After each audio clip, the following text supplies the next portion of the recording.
Приветствую всех, а я Маша Уоль, Сюдикайоль. Marshall mesajı şurada gelir yalnızlar böyle. Amen. Сегодня 17 января 2026 года, 19 часов 3 минуты по центральноевропейскому времени, 21 час 3 минуты по городу Джахару. Друзья, сегодня наш стрим называется «Покушение под видом ДТП. Вся правда о событиях в Джахаре, бывший Грозный». Такое вот название я придумал, но мы можем и будем говорить на все темы, на которые вы будете задавать вопросы, друзья. У нас на платформе открытого диалога информационно-аналитического центра Президиума правительства Чеченской Республики Ичкерия 191 стрим.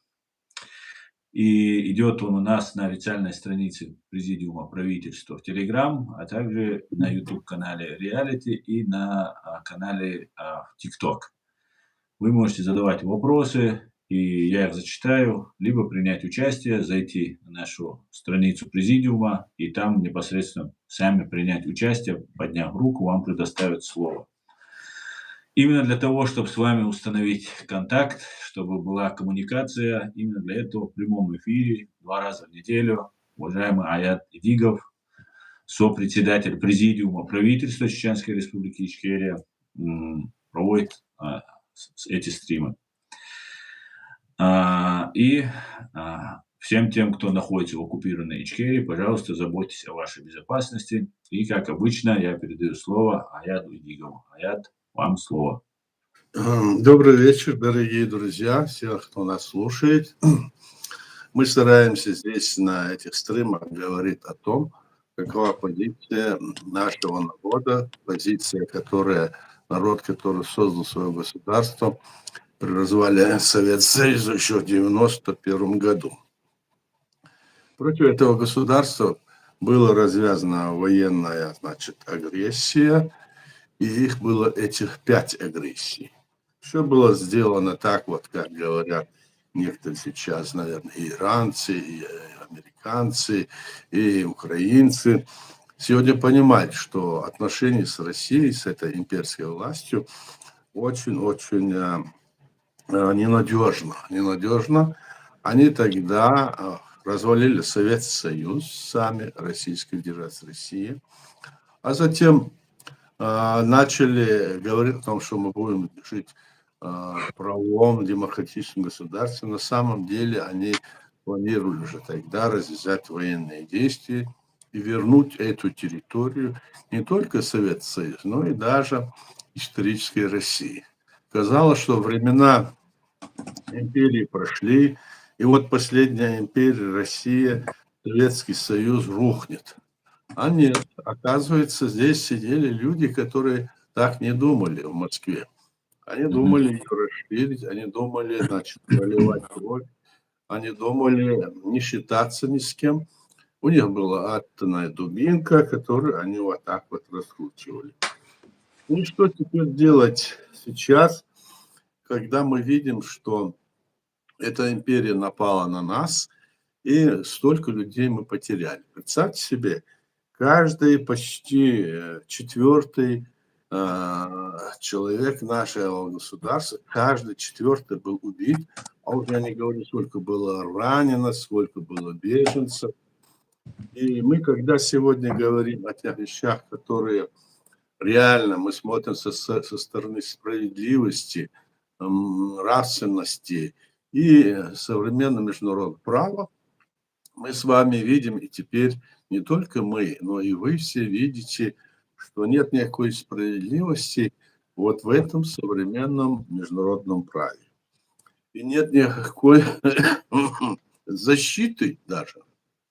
Даже вот эти страны НАТО между собой пытаются уже воевать, захватывать друг друга территории. Мы видим это все. И мы когда видим, что вот столько было нападений на разные государства, на наше государство, 5 агрессий было, а потом Грузия, потом Украина, Молдова раньше была, ну, естественно, захвачена, и Белоруссия полностью охвачена. Так что вот такая ситуация складывается. И мы начинаем с вами думать, как нам быть, куда нам деваться в этом мире. И вот если говорить о Чеченской республике, там во главе республики вот сидят марионетки, которых назначил не наш народ, а их назначил Путин. Посмотрите, как они реагируют на то, что вот тот или иначе хочет быть в любой, скажем, территории или районах, которые есть в России, я имею в виду области и республики. Все смотрят в рот Путину, и он, если захочет, кто-то там станет главой этого региона или так называемых республик. Так Да. что ситуация, которую вот сейчас мы Асланом вот обозначили, там теракт или что-то другое, на самом деле мы можем там обозначать, что происходит сейчас в Чеченской республике Ичкерия на территории оккупированной. Что там правда? Сегодня там оккупационный режим, во главе которого сидят люди нашей национальности, люди, которые отошли от основы нашего государства, люди, которые когда-то даже боролись против этих наших врагов, но сегодня они вынуждены, как они говорят, вот, спасают как бы нацию. Я не думаю, что это так, но раз такая ситуация случилась, теперь они борются там за власть, уже за власть, которая там. Теперь вот вначале убили Кадырова-старшего, это работа русских была, несомненно. Потом они делают и другие какие-то шаги, которые направлены на то, чтобы сейчас вроде бы вот молодой человек, вот Кадыров Рамзан, он якобы умирает. Он уже умирает месяц или 3, я не знаю сколько. Они Несколько его лет. все время там хоронят. На самом деле, это они его как-то там предупреждают и создают там напряженность в этой ситуации. И, может быть, действительно они хотят что-то там придумать. Это КГБшная организация, которая сегодня во главе, они что угодно могут придумать. Создать вот эти столкновения, создавать вот эти вот разного рода, значит, провокации, где-то что-то, значит. И так они могут давить и на этого Кадырова, самого Кадырова. Он, конечно, там, как говорится, не прогибается как будто под них, хотя и говорит, я такой щекой. Они должны помнить, что сегодня они стали такими крепкими не потому, что они сами такие, и не потому, что Москва того желает. Почему Москва не желает этого другим регионам, скажем, России, а именно на нашей территории. Потому что они знают, что это дело завоевано нашим народом, который 5 раз был нанесен на нас удар военный, и 4 мы побеждали, а четвертая агрессия вообще их победили, заставили убраться открыто на весь мир. Так что они понимают, что наш народ, это, как говорится, народ, который не будет терпеть все, что они думают. Они думают, что наш народ сейчас можно так прогнуть, он станет такой податливый. Они пока так держатся, но настанет момент, когда они не будут так себя вести. И перегибать палку в отношении нашего народа тоже не надо. Они дают им возможность там как-то так или сяк, значит, какие-то иметь возможности. Вот смотрите, пример всем остальным вот так вот. Ну, то, что вот сейчас по поводу вот, значит, этой аварии, которая там случилась, ее по-разному трактуют все, и украинцы, и белорусы, и сами русские, и разные деятели здесь вот что только не говорят, что это подстроило КГБ, что это сделали они. Надо всегда смотреть, конечно, туда, кому это выгодно сегодня. Думают ли они там менять власть, думают ли они что-то там делать. А может быть и случай был такой. Теперь вот эти фантазии придумать, то или иное говорить, все равно мы не сможем до этого, как говорится, докопаться, пока у нас не будут факты. Но ясно одно, что то, что происходит там на нашей территории, это происходит в результате того, что Москва управляет всем этим. Этот имперский режим, этот преступный режим, он управляет всеми этими делами. Они ведут пропаганду против всех, скажем, тех людей, которые стоят за свободу, справедливость, будь любой национальность этой страны. Я имею в виду Россию. Они против всех, они, кто голову поднял, они их сажают. Кто написал там в интернете, они их сажают. Там где-то. Но вообще нет никакой свободы. Это концлагерь, самый настоящий, получается, это вся страна. И они сидят такие в галстучках, Путин и другие, такие умиленные, вот мы вот такие сякие, пытаются сказать, что они за то, чтобы справедливость была. Вот недавно выступление Путина было, что вот мы за то, чтобы было то-то, то справедливость, чтобы не было того-то, вот кто-то там делает все, что хочет, и указывает нам, что делать. Нам, намекая на Венесуэлу или, может быть, на Иран. Вот так вот ситуация. А потом говорит, поэтому мы будем делать все, пока они не станут нормальными, типа такого, мы будем делать все для того, чтобы решать ту проблему, которую мы запланировали. То есть решить ту проблему, чтобы захватить Украину и другие территории. Нашу территорию, украинскую территорию, территории других республик, Молдову, других.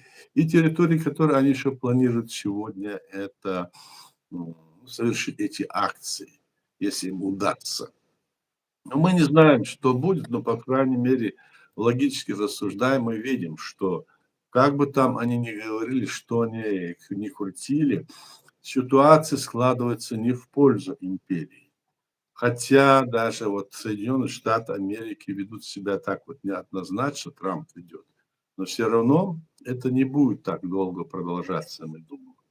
Если так это будет продолжаться, то современное международное право, на котором мы полагаемся, в соответствии с которым мы хотим жить или соблюдать нормы, значит, общежития, то оно как бы рухнет и должно как бы образоваться новое правило в мире. Об этом вот будут говорить, говорят вот сейчас встречаться в Давосе где-то с понедельника, и там вот все там представители разных стран будут обсуждать, что же делать в этих условиях. Ну, вот так вот для вступительной речи, Аслан. А там дальше вопросы. Давай. Да, Ая, вот по этой теме нашего стрима сегодня, название нашего стрима, задам один вопрос, если можно. И вот в начале декабря была якобы атака дрона, но так и мы дрона не увидели, никто в оккупированном Джагаре не слышал про дрон. И произошел взрыв, вот это Грозный Сити, так называемая, вот эта высотка, которая там стоит. Да-да. Там, говорят, находился Совет Безопасности, который возглавляет как раз вот Адам Кадыров. И вот сейчас произошло ДТП с его участием. Да. Он не сильно пострадал, говорят, там перелом ребра, по-моему, у него, и все. Но то, что так начали массово об этом говорить, конечно, все Да. это может быть совпадением. Как вы считаете, Аят, может это ФСБ пытается убрать преемника Кадырова, который, чтобы сохранить этот клан, они пытаются, Рамзан из-за своей болезни пытается его поставить, продвинуть, других сыновей, родственников продвигать. Может ли это быть покушением, как вы считаете? Я думаю, что теоретически это возможно. Но практически, как это сейчас на самом деле, это в любом моменте может измениться.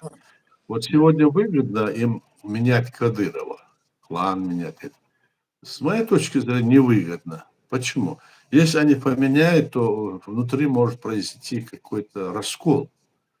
Все те, которые стояли на этой платформе. Или это должна быть такая какая тонкая операция, подготовленная, не так неожиданно, мне кажется, так.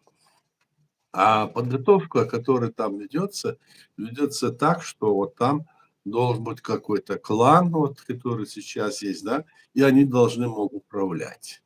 Ну и даже вот молодых вот этих 17, 18, 20 лет людей они пытаются поставить или намекают, что их поставят. и дают надежду. А то, что там было, они взорвали или дрон там пустили, это неизвестно, чей дрон это был. Может быть, это внутреннее, это может быть внутренняя Вот, борьба внутри самой вот я об этом и системы. спрашиваю. Да. Может быть, вполне. Но я думаю, что если настолько они осмелели и пускают вот такие дроны внутри, то это уже есть какое-то движение. Это есть уже какая-то движуха, как Путин говорил. Мгм. Но сомневаюсь, что у них какие-то там же все схвачено. Там же мы видим, как там пока что там все схвачено, пока что ситуация напряженная. И когда, скажем, и когда только власть в Москве пошатнется, только тогда пока что нет других, вот мы не видим ситуации, там может быть движение, и наш народ будет точно, определенно знать и должен опираться, наш народ опираться должен на своих соседей, на своих другие страны, которые будут с нами дружить и признавать нас. И поэтому мы ведем на Западе эту работу по признанию нашего государства. Но нам противодействие здесь на Западе тоже есть разные агентуры или заблудшие, которые действительно вот эту работу проводят. Не дают нам здесь, собственно говоря, открыть там, решать все проблемы по признанию нашего государства, хотя здесь не очень-то и пытается нас и признавать, но вопрос в том, что если это тебе надо, ты должен трудиться. Никто не придет там тебя, вот давай мы тебя признаем, не скажешь. Поэтому мы должны сами это делать. И в этом направлении нам здесь препятствий чинять и так. Так что то, что там будет или как это там изменится, этот вопрос зависит и от международной, прежде всего, ситуации, которая вот сейчас Закавказье, как ее называют, там Иран, Турция, Сирия, ну все, что называй, Европа, особенно, конечно, в первую очередь Украина, и те разговоры, что сейчас туда вот в Америку поехали представители Украины, снова там будут встречаться, обсуждать вопросы, связанные с войной и мира, установление там мира. В общем, вот эта куча вопросов, которые кругом вот так вот, они все взаимосвязаны. Но самое главное то, что если не будет решен вопрос того, что надо решить проблему, скажем, единой позиции в мире. То есть Мгм. единая позиция – это то, что должно быть, действует какое-то международное право. Или то, которое есть, которое сейчас грубейшим образом нарушают. Так? Со стороны Америки вот эти поползновения есть, ну и со стороны, конечно, сидят, ждут вот там другие страны, тот же Китай, скажем, или еще другие страны ждут, когда вот это как бы утвердится, они тут же могут кинуться и в этом направлении действовать. То есть нас могут этим способом, если начнется вот такое вот право силы, как говорят, да, то мы как раз будем отброшены вот в те прошлые века, когда тогда все захватывали, вот это все завоевывали. Ну, как это было, 300-400 лет назад. Ну, помнишь же, когда Да, вот, да. ну, не то, что помню, истории мы знаем, так? Да, да. То есть мы можем оказаться в той ситуации. И что для этого нужно, чтобы это не случилось? Об этом сейчас думают вот европейские политики, они собираются, я говорю, вот в Давосе собираются, едут в Америку.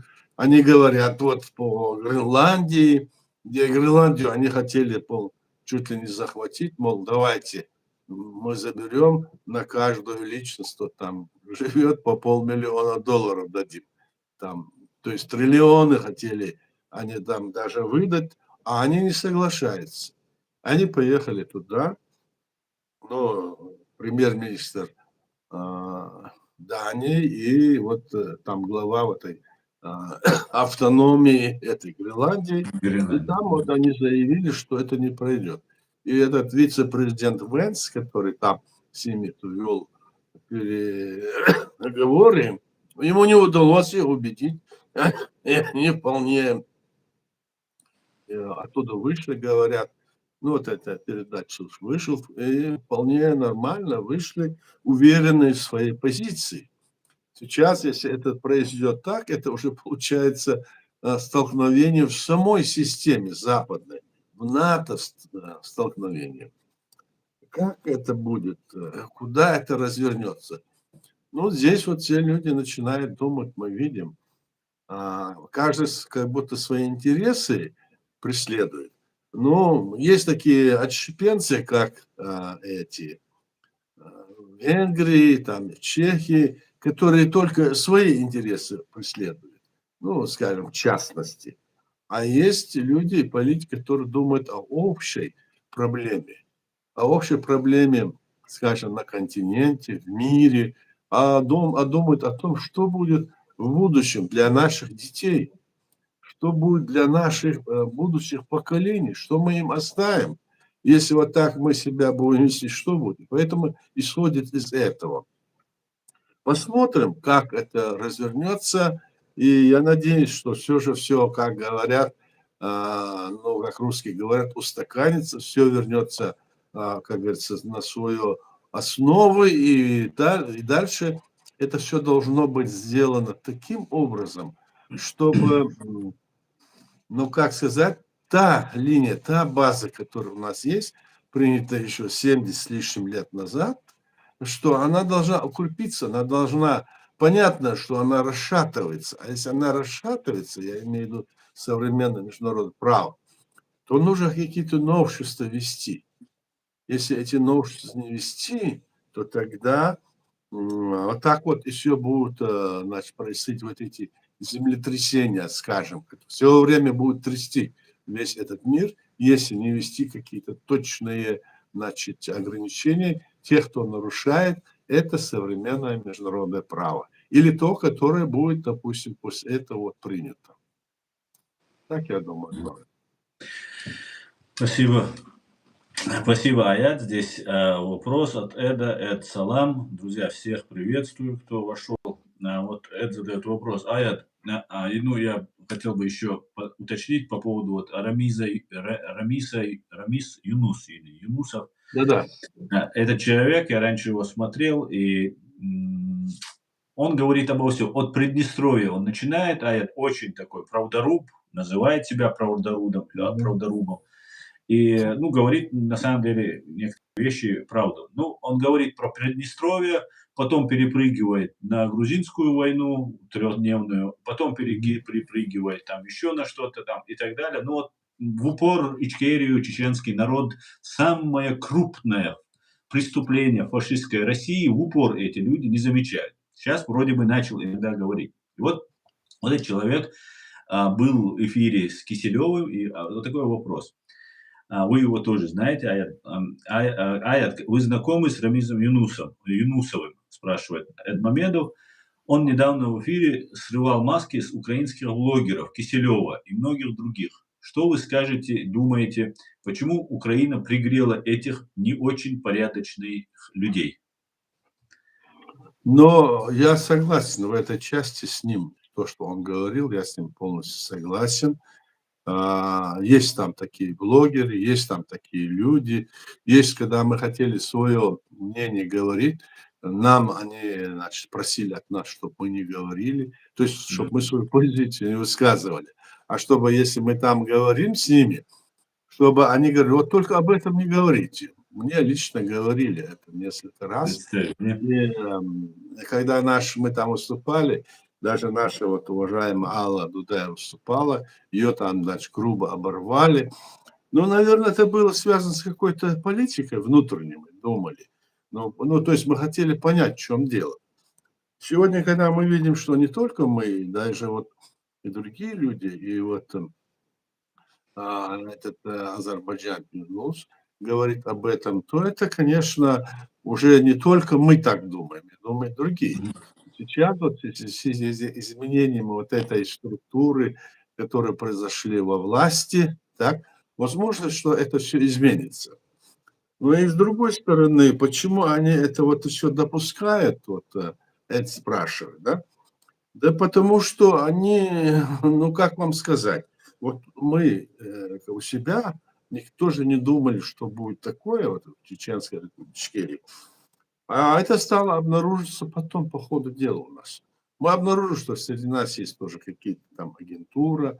Мы узнали, что они даже не просто агентура, они имеют там какие-то свои корни, может быть, столетние их деды, их отцы и другие. Они знали это, их все время подтаскивали, их ставили на лучшие должности в Советском Союзе.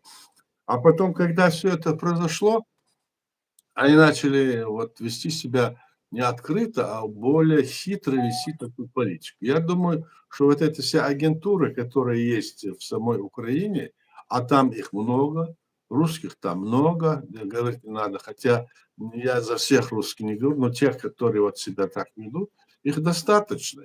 И поэтому вот это вот влияние, их внедрение и нахождение их во власти или около власти или влияния, вот это вот, видимо, и было тем, что вот так вот позволило этим вот Киселевым или там еще Севастьяном или другим, которые там себя ведут, и заблудшим некоторым украинцам, которые им подпевают, наверное, теперь они могут понять.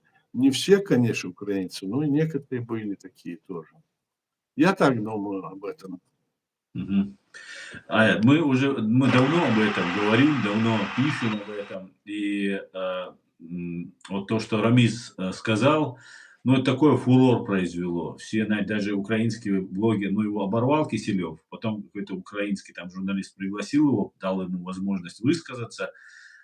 Почему до этого Рамис об этом не говорил, как вы считаете? Именно сейчас начал об этом. Вот именно вот называть вещи вот, своими именами. Хотя про Ичкерию и Чечню он все-таки не любит почему-то говорить. Почему, как вы считаете, сейчас? Ну, я не знаю, почему он не любит, но, по крайней Не, мере, это не очень-то, правильно. Если он говорит: "Я такой политик, я все знаю, во всех властях был", и всё такое.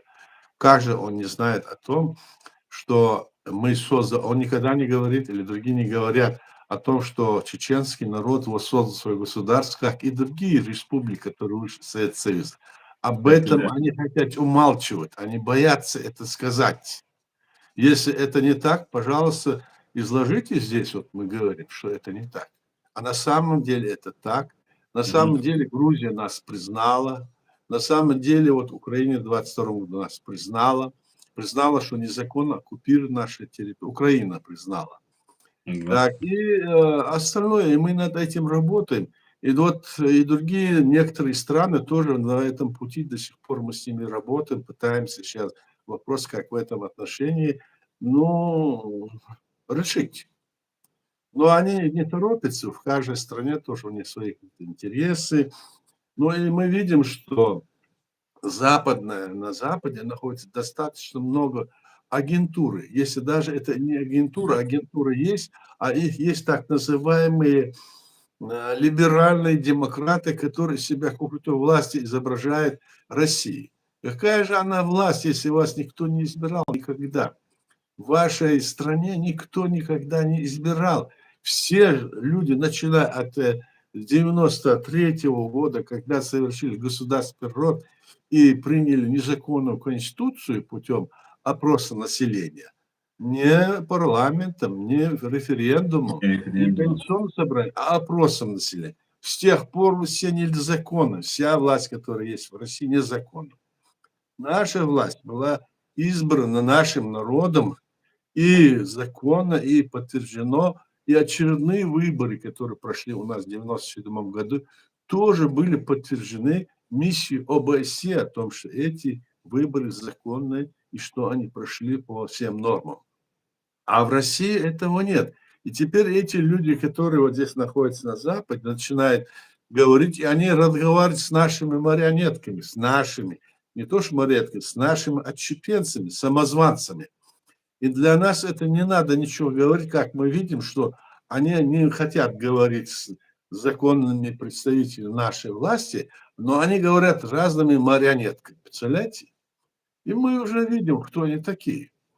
И в этом случае вот Юнус, который там вот выступал, да, он, конечно, себя вел достаточно Странно, может быть, он не понимает? Я не берусь говорить, что он это специально делает, но где-то, может быть, его, значит, в этом вопросе он считает, или он считает, что чеченский народ настолько, значит, мал или не важен, и он не может иметь свое государство. Это мы не воспримем никак, это не воспринимается. В этом отношении, конечно, я бы мог с ним поговорить, не знаю, вот сейчас, если я говорю, если он готов, я готов с ним поговорить по этим вопросам и обосновать нашу линию, где кто что и есть. Что ж сам каждый день или ведешь вот эту передачу и не знать вот этих элементарных вещей. А если знает, то если вы знаете лучше нас, пожалуйста, изложите нам тоже. Вот что я хочу сказать. Мы не будем торопиться с нашими выводами. Вот так вот, Аслан. Вы всегда рассказываете, и для меня это вначале было открытием, что когда Советский Союз развалился, вы приводите всегда ссылки на законы, всегда постоянно, как вы обычно всегда и делаете, приводите юридическое обоснование каждому своему высказыванию и аргументу. И вы всегда говорите, что после развала Советского Союза, что правильно Юнус говорит, что да, его искусственно КГБшники развалили и так далее. Вы всегда говорите, что было 32 республики. То есть 15 союзных, которые и 20 автономные, которые были уравнены в правах и, соответственно, международным правом. Не существует такого понятия, как автономные и союзные. И они все равны. И тогда советское законодательство выровняли в соответствии с международным законодательством. Но 3 республики, как вы говорите всегда, Литва, Латвия, Эстония получили независимость, сразу же было признано, и всего 32 вы всегда говорите. Ну, в общем 35, но 3 сразу ушли, их 32. Но Юнус говорит, что их было 15. Как вы считаете, он говорит, что он большой специалист, там, он во всех областях там работал и так далее. Он заблуждается или это, как вы сказали, может, он не понимает всего? Здесь вопрос, я так думаю. Ведь на территории Азербайджана находилась Нахичеванская АССР. Он, видно, перед властью с нынешней ничего не хочет говорить. Ведь мы же про нее не говорим. Вопрос в том, что в Советском Союзе было 15 союзных республик на тот момент, а до этого их и не 15 было, а вначале там было 3, 4, 5, 10, 12, там 13, потом обратно 12, потом и дошло до 15. И все это решение по этому вопросу поднять статус принимал Советский Союз. И вот в апреле 90-го года Верховный Совет СССР и там президент Горбачев, они приняли решение 3 законами апреля 90-го года о, значит, поднятии статуса автономных республик до уровня союзной республики. И Уравняли права. да, уровень, то есть они стали со статусом союзной республики. И даже вот подписанный, вот я привожу пример, подписанный федеративный договор Ельцином с этими республиками, там открыто там есть написано, допустим, Северо-Осетинская союзная республика, там, или союзная, как союзная республики. Вот таким образом был подписан договор федеративного о создании Российской Федерации России. Мы, когда с тобой говорим, я всегда говорю только о Российской Федерации и о РСФСР, потому что мы там как бы считались тогда частью России. Но дело в том, что когда РСФСР, значит, развалил РСФСР и еще 2 там их подельника развалили этот Советский Союз, то вот осталось 32 республики с поднятыми, то есть 32 республики имели статус союзной республики. Они должны были 19 августа 1991 года подписать федеративный договор, то есть договор обновленного Советского Союза, который там сорвали ГГЧПисты, все такое, я про это сейчас не буду говорить. То есть фактически на территории Советского Союза при развале находилось 32 республики, как ты говоришь, так? И теперь, когда они вышли, Советский Союз исчез, исчезли не только сам Советский Союз, политическая карта мира, но Мгм. исчезли и все законы его, все законы исчезли. То есть в международном праве нету таких градаций, как делает, скажем, Советский Союз или другая. Автономный, союзный, еще какие-то. В международном праве все народы равны. И там сказано, что право народного самоопределения, принцип есть. То есть там не говорится о каких народах, там все равны. И когда Советский Союз исчез, мы получили говорить, право, все эти республики получили право создать свое государство. Более того, что они были даже, их статус был поднят до уровня союзного для Советского Союза.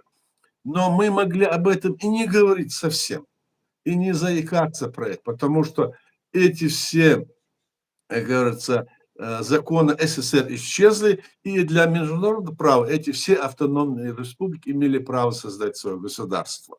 Да. Так вот, в этой ситуации тем республикам, которые вот были ранее как бы в составе РСФСР и других союзных республик, им не дали возможность провести, практически их блокировали, не дали этим народам избрать свою власть народную и Мгм. определиться, что они дальше будут делать. Будут ли они в составе той или иной большой страны, или они конфедерацию создадут, или отдельное будет государство. Им эту возможность не дали.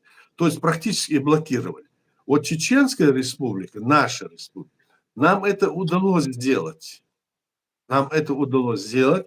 Мы, значит, избрали свою власть, ну, все атрибуты власти, все в территории, то, все, что мы сделали, и потом приняли, когда Советский Союз исчез, в международном правом поле мы приняли Конституцию суверенного и независимого демократического правового государства. И после этого, когда мы приняли 12 марта, только после этого, 12 марта 92 года, Грузия нас признала, хотя мы обращались раньше, они не могли нас признать, если мы по статусу себя не обозначали как государство. Когда мы себя обозначили по статусу как государство, тогда только Грузия нас приняла. Только тогда и сейчас, понимая, что мы создали свое государство, в 22 году Украина признала наше государство незаконно оккупированное и геноцид нашего народа. Так что в этом плане эти люди, которые сейчас вот думают так или иначе, то здесь такие процедуры, которые надо соблюдать. И Мгм. если это не так, и не знает об этом Юнус, то Юнус здесь глубоко заблуждается. Люди здесь понимают, многие это все хорошо. И когда вот так кто-то говорит, а об этом говорит не только Юнус, и другие, и даже украинские некоторые там блогеры, все это пытаются все сказать. Постоянно хотят это подсунуть. С одной стороны говорят, вот, чеченцы, молодцы, туда-сюда, а с другой стороны, они ведут себя так, вот как правозащитники, которые себя вели вот российские правозащитники, мемориал. Они спасали наших людей, они нам помогали, они там писали то-то, то-то, то-то, а в вопросе признания нашего государства они, значит, были на стороне Кремля. Да. Так что вот эта Империи. позиция у них остается, и поэтому мы над этим должны работать. Мы, чеченцы, мы от власти, мы, которые находятся на Западе и во всем мире, должны над этим работать и разъяснять остальному миру. И поэтому мы должны здесь на Западе, пока есть возможность, объединиться под этой линией, и чтобы работали именно так, чтобы остальные государства тоже так признали нас. Но он здесь есть, как вы знаете, много разных самозванцев, так, которые из себя выставляют каким-то деятелем, приехали сюда беженцы, себя властью хотят представить. Здесь многие наши некоторые деятели меня там уговаривали или говорили, ты не прав, давайте проведем здесь на Западе выборы в парламент Чеченской Республики. Я говорил, что это нельзя. Они говорили, давайте. А другие, несмотря на это, вот эти вещи, то есть это с одной стороны ну, безграмотность в правовом отношении. С другой стороны, это просто вот раскол они чинят, вот такие люди. Вот такая ситуация. Мгм. Рамис Юнус пишет, был в правительстве при руководстве Ильчебея. Он не мог не знать, что происходит в Ичкерии. Я думаю, было бы хорошо вам провести с ним стрим. Аят, вы вроде сказали, что вы не против с ним пообщаться, да? Нет, я не против. И тем более, что я знаю людей, которые были в Правительство. Сельчебе, да, правительстве. Я знаю председателя парламента, я знаю, значит, человек, который там возглавлял а, руководство, офис президента Ильчебе. Этих людей я знаю, встречался с ними. Мгм. А вот Рамис Юнус, он, может быть, он просто в этом заблуждается, не знаю. Пока что не знаю.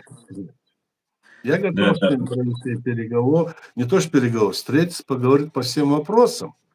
И если он вот в этом отношении где-то, может быть, ты знаете, мы иногда бывает, не подумав какое-то слово скажем, а потом э, приходится там думать, ну, сразу накидываются на тебя. Может быть, так случилось с Рамисом, а может и нет. Не будем сейчас, как говорится, это говорить. Если нам удастся, как говорится, поговорить, то, пожалуйста, мы поговорим об этих вещах.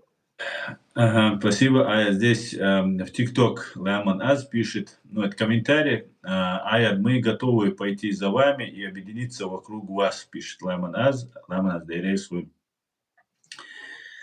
Так вот, это не вопрос, ну, констатация. Ну, спасибо. Надо не за мной идти, а надо идти. Я могу завтра умереть или сегодня умереть. А надо идти вот по той линии, которую избрал наш народ в 90-м году. И потом, соответственно, нашей Конституции и еще утверждений нашей государственности, когда мы 5 агрессий у нас было и 4 изгоняли этого врага.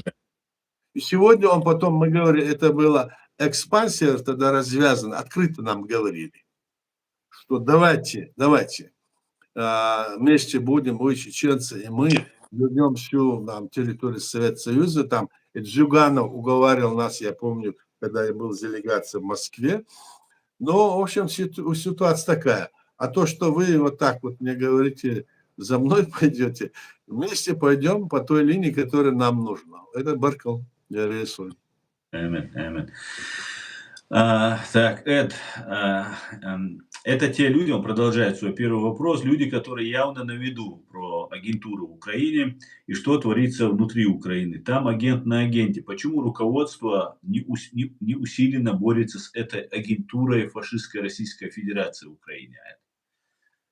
Видимо, у них не хватает сил и не хватает. Вот сейчас мы надеемся, может, это будет. Ну, насколько это так, мы можем тоже ошибаться. Потому что это, может быть, люди просто в заблуждении. Я многих знаю людей, которые в заблуждении.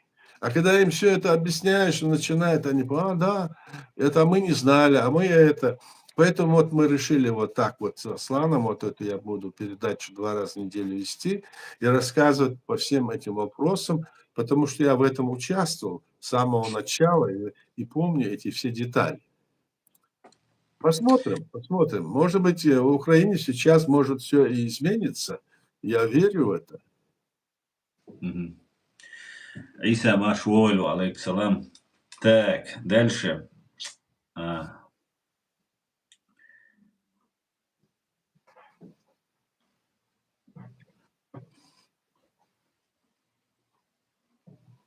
Украина витаю, Украина. Приветствую всех, друзья. Салам алейкум, Баку, алейк салам, граждане Ичкерии, алейк салам. Так, Аят, мы видели, как самозванцы в Украине представляют Ичкерию в эфире и не только. Я думаю, их без долларов не пустят в эфиры. Вопрос, как вы думаете, откуда у этих самозванцев столько долларов? Вот я над этим не думаю. Кто-то дал, кто хочет, чтобы они так занимались. А кто так хочет, чтобы они вот такой раскол делали, чтобы, допустим, они делали среди чеченцев раскол, чтобы они делали раскол в Украине, скажем, в той же Молдове, в Грузии, ну где угодно, в любой стране, где они, кому это выгодно. Я не думаю, что это Запад делает так. Я не думаю, что это Иран делает, или другая страна, или Китай. Но это, скорее всего, конечно, это Россия. Мы только об этом не то что думаем, уверены в этом, уверены. Я понимаю, вот здесь вот, когда мы находились в 2001 году, когда я приехал сюда, я пригласил этого господина Занкаева, через известную актрису, очень нашего близкого друга, Ванессу Редгеров, пригласил его, чтобы мы вместе начали работать. Он приехал сюда, спрятался от меня 10 дней, крутился. Она мне звонит, говорит, они приехали, а ты где? Я не мог выехать, потому что у меня кончилась виза тогда. И вот они после этого, до этого к нам обращались этот Березовский, еще другие. Вот сейчас живой свидетель сам этот Фельдштинский, который книгу написал. Он ко мне подходил, он говорил, что для вас будут и деньги, и книги, и все это будет. Только давайте вот свяжитесь, давайте вместе. Я говорю, как с Березовским, который из нас сделал киднаппингов, это мы не можем с ним, это ничего, он там нам устраивал это все. Он говорит, нет, он не справился. Я говорю, мы не верим. И, конечно, мы не стали с ним связываться. А когда приехал по нашему приглашению через Ванессу Закаев в Европу, в Англию, все, он связался с этим Березовским, и с тех пор ни разу со мной на связь для того, чтобы совместно работать, не выходил. Да, да. Вот Да. Так, гражданин Ичкерев, алейкум самого хорошего вам говорит Юра Геворгян. Юра, приветствую вас. Хорошо, что армяне к нам заходят. Заходите, друзья. Так, сейчас.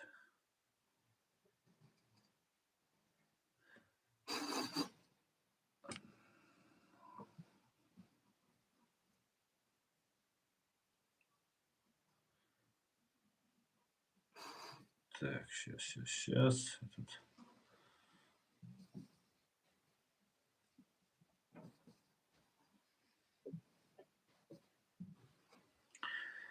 Слава Украине, героям слава. Аят Киселев не может заблуждаться, он офицер КГБ, также преподавал в высшей школе КГБ. Вот такой комментарий от Эда. Я не говорю, что он заблуждается. Киселев не заблуждается. Он про Я индуса прекрасно говорит. знаю, кто он такой, потому что мне приходилось там в Москве, когда бывал там, на НТВ выступать. Там еще была такая Сорокина, не помню, как ее звали, и мне пришлось там выступать. Я когда вот говорил про эти вещи, она пыталась меня всегда в чем-то, значит, обрубить, не дать сказать. Вот как сейчас вот Киселев вел в отношении, также она там пыталась меня вот так вот не дать сказать то, что было. Ну и это их команда, конечно, оттуда. Угу.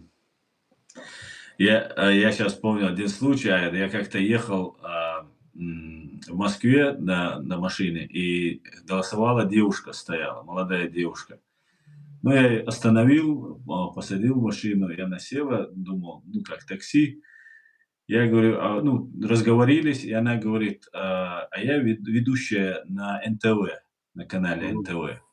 И я ее вспомнил, ее, сейчас фамилию не помню, надо посмотреть, я вспомню фамилию. Я говорю, почему вы нас называете боевиками, почему вы это делаете, почему то делаете? Вы говорите, вы там за свободу слова, там туда-сюда, там разговорились с ней. И она говорит, я больше не буду вас называть боевиками, и так далее, и так далее. И, ну, короче говоря, хорошо с ней поговорили. Я ее на Останкино отвез, по-моему, с профсоюзной где-то улицы я взял, отвез на Останкино. И она сказала это в эфире. И потом я смотрел новости, у нее были новости, она сказала, что там не боевики, ополченцы, что-то такое она такое простое, не очень сильное сказала. И все, больше ее на НТВ больше не показали. Потом я вспоминал, она, видимо, подумала, может, я чеченец, там какую-то там засаду ей готовлю, а я и у дома как раз, она жила, оказывается, в этом доме, и она, может, подумала, что я какую-то... А я случайно просто ехал, стоит девушка одна, голосует, посадил ее, денег ничего не взял, просто отвез. Я говорю, скажите правду просто, не надо врать и так далее. И больше ее не показали по телевизору. Ну вот. Вот. А Киселев нас чеченами в эфире называл. Прямо говорил чечены. Не чеченцы, а чечены, когда шла война. Но он, может, говорил и чеченами, как, но дело даже не в этих словах, а дело в том сути, что в нем сидит. Это имперец. Конечно. Это имперец. Мы же с тобой разбирали их разговор с этим Севастьянами. И еще Гольденберг, что ли, или как его звали. Помнишь это? Гольденцвайг. А? Гольденцвайг. Да, я с ним он еще разговаривал, он там что-то мне пытался объяснить, что они то-то, то-то. Я говорю, вы одностороннюю информацию распространяете, и потом из себя, мол, как будто бы вы там честные. Это позиция нашей там команды или это. Ну что за команда, которая аморальна? Ну, вот такой разговор состоялся. То есть мы должны вот эту свою позицию против вот этой аморальной работать должны. Должны и людям это рассказывать, что это есть и как. Забузова, по-моему, звали эту журналистку. Была такая, Дагия Сон просто вспомнил. Добрый вечер, говорит Степан Андреевич. Добрый вечер. Ваше отношение к войне в Украине. Как думаете, когда она закончится? Спасибо. Ну, наше отношение какое? Я считаю, это очередная, значит, экспансия по захвату всей территории бывшего Советского Союза. Они планировали эту акцию. Я вот говорил, там мне приходилось встречаться с некоторыми их людьми в Москве, с Зюгановым, кстати, которые прямо говорили об этом, так. И то, что они сейчас хотят захватить какое-то международное право, какое-то право, какое демократия. Да это же просто на самое настоящее, ну, убийство идет народов. И Конечно. убийство внутри своего государства народов, и внешне вокруг. Так вот такой очаг, он должен быть, ну, как сказать, трансформирован или вообще уничтожен. То есть власть такая не может быть на этой территории, потому что она ведет во вред, против человечества. Вот что. Поэтому Украина защищается, Украина ведет героическое сопротивление, и сегодня даже на фронтах везде, вот говорят, Покровск или еще где-нибудь, везде все показывают, украинцы остановили это нападение и двигаются вперед, и этим, скажем, сейчас русским Путин, они там угрожают, еще какой-то орешник забросит, еще-то что-то сделать. То есть, ну это же просто настоящие убийцы. Это убийцы. Конечно. Поэтому здесь вот, не знаю, никак не могут быстро объединиться и быстро дать возможность Украине изгнать этого, скажем, противника со своей территории. Сейчас они как бы договариваются, надо, мол, чтобы они договорились на каких-то условиях. Если меня спросить, условие должно быть одно. Это полное изгнание этих этих агрессоров с территории Украины. Ни одной пяди земли не оставлять. Оставил им, значит, они потом дальше пойдут. Их надо гнать, гнать. Вот что я думаю по этому поводу. Я не знаю, как сейчас относятся, вот скажем, Запад и все только говорят, но нельзя им оставлять ни одной пяди земли. Они должны освободить всю территорию, они должны освободить территории, которые они захватили в Грузии, территории Чеченской Республики, Ичкерия, Молдовы. И все это должно быть... А что это здесь сделали? Это что за право? А вот во всех остальных местах не сделали. Это что такое? Это не решение вопроса. Это значит сдача позиции это империи. Вот я понимаю, что трудности, вот еще такое, как, ну, понятно, там два блога, блока демократический и вот этот имперский Китай и все такое, понятно. Но как бы то ни было, вопрос должен решиться в пользу справедливости, в пользу отстаивания международного права. Если нет, то нам придется, конечно, еще долго-долго еще с этим жить и изгонять вот эту вот линию, скажем, из нашей жизни, противную для человека. Кот Кискин, Аслан, привет. Привет, Кот Кискин. Как вы и собеседником думаете, много ли в республике осталось молодежи, которые обрусели?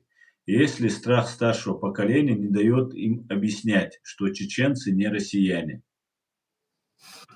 У нас в республике нет почти ни одного человека, я не скажу тех, которые обрусели. И не могут быть. Может быть, есть, которые, совсем отщепенцы, которые выросли не в среде нашего народа, не в своей семье, в детдоме, такие есть. И те пытаются тоже. Они понимают, что это их народ, они понимают, что такое. У нас это практически не может быть. Вот что я думаю. А русевших у нас нет, заблудших у нас может быть много, да. Так я думаю. У нас российские генералы становятся русскими, когда получают звание. Да. Так, Эд, вы знаете, что в рядах Соединенных Штатов Америки служат чеченцы. Что вы скажете их родителям? Ну и им самим, я уже от себя добавлю. Я им посоветую большого успеха, чтобы они научились этому ремеслу хорошо. Это понадобится для нашего народа, для нашей республики. Это важно. Вот что я могу им сказать. А тем, которые служат России, я их не пожелаю ни удачи, ничего.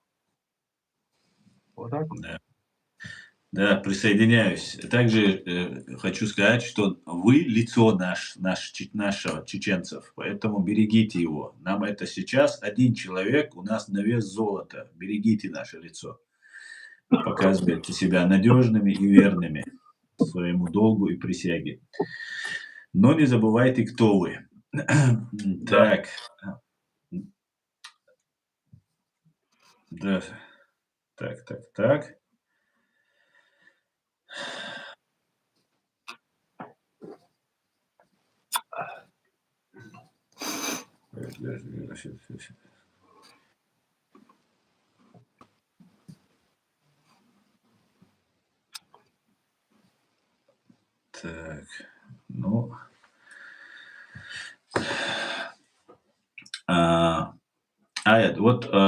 сейчас происходят события, такие грандиозные события, и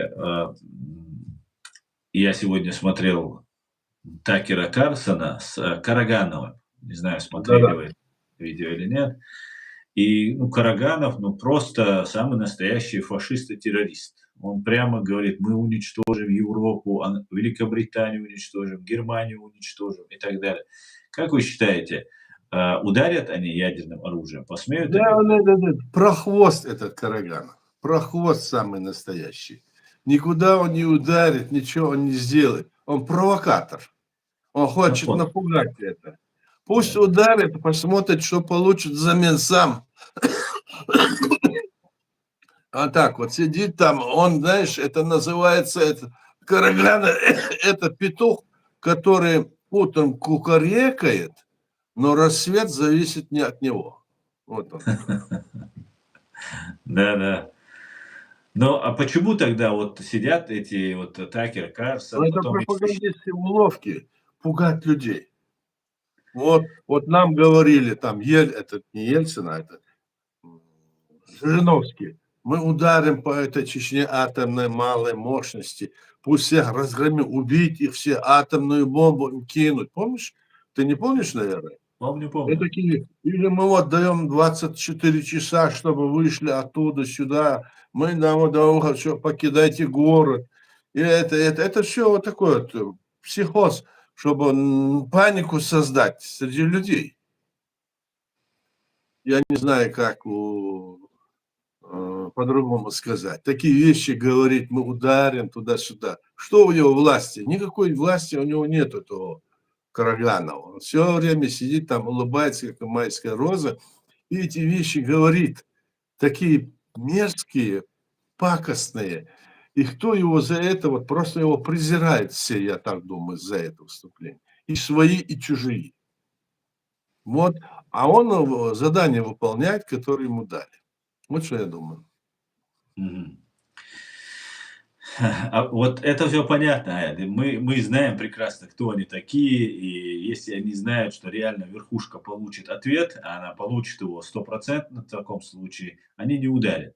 Но меня удивляет, почему вот этот Такер Карлсон приглашает его, и там чуть ли не трепещет перед ним. Потом еще есть один бывший аналитик ЦРУ или представитель там ЦРУ. Он сам говорит, что это его бывшая организация и так далее. Ну, короче, со всеми вот этими военными преступниками прям сидит, разговаривает. Это что, Аят? Это они испугались, американцы, или это они их так, знаете, как перед допросом выявляют у преступника, берут информацию, чтобы он еще себя больше топил. Это что это может быть? Ну, Как вы думаете? ну что это может?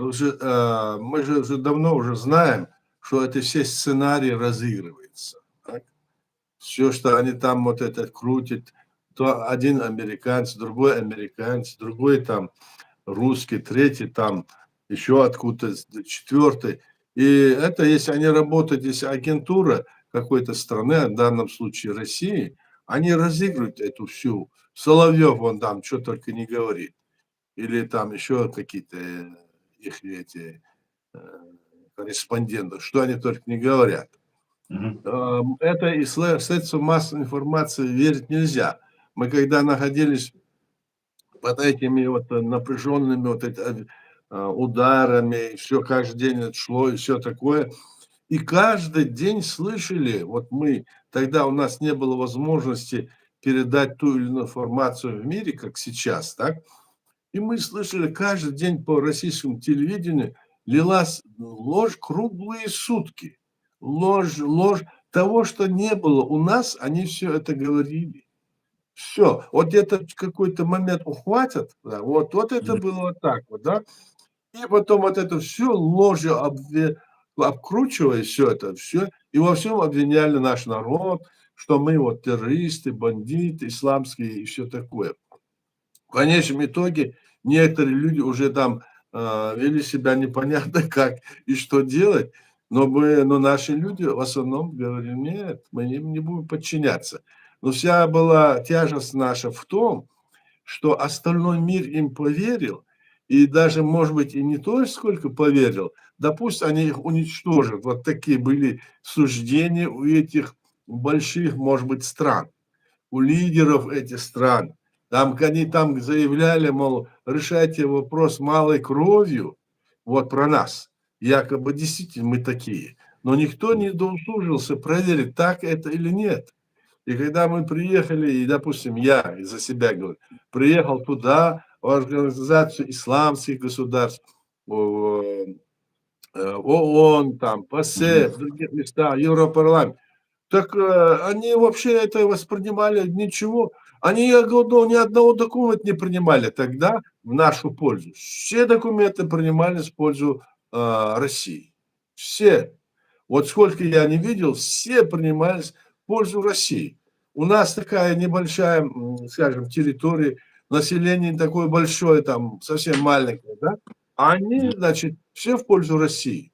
Я еще тогда удивлялся, а я зря удивлялся. Это было все связано под давлением того, что они имели хорошие отношения или хотели иметь за счет этого какие-нибудь себе выгодные контракты с Россией. Да, Ну, да. я образно говорю. Сегодня, когда мы видим, что весь Запад и все это вот так вот развернулось, сейчас как раз тот момент, когда мы этот вопрос должны решать свободно, и нам в этом направлении мы ждем помощи от других государств, руководителей государств, скажем, тех же республик, которые были бывшего Советского Союза. Но, к Мгм. сожалению, у этих республик Советского Союза, которые были, там тоже сидят диктаторы, те же самые диктаторы. Мы же знаем, там тоже сидят те же самые диктаторы. Они стали независимыми государствами, но там сидят диктаторы. Ну, кроме Балтийских республик, так? Украины, ну, Молдовы, я скажу так, да? А остальных, я не знаю, где там есть решение, которое мог бы принять в пользу справедливости или решиться на это. Нет, пока что нет. Поэтому мы должны вот эту реальную ситуацию видеть, что происходит, и на основе этого понять, что мы сами должны двигаться, сами должны действовать, а не поддаваться разного рода рассказам, басням, которые нам пытаются навязать, особенно нашей молодежи и, скажем, нашим людям на Западе и даже дома. Я имею в виду там на родине у нас. Так, Аслан? АМГ задает вопрос. Идигов, правда, что у вас есть много документов из правительства ЧРИ? Не понял? Правда, что у вас есть много документов из правительства ЧРИ? У меня был один документ, который я получил, когда они пришли еще в 94 году, паспорт. И он у меня где-то там затерялся, больше я его с собой не взял. С тех пор он где-то затерялся, есть он сейчас, я не знаю. Больше никаких документов у меня нету. Баркалай, Так.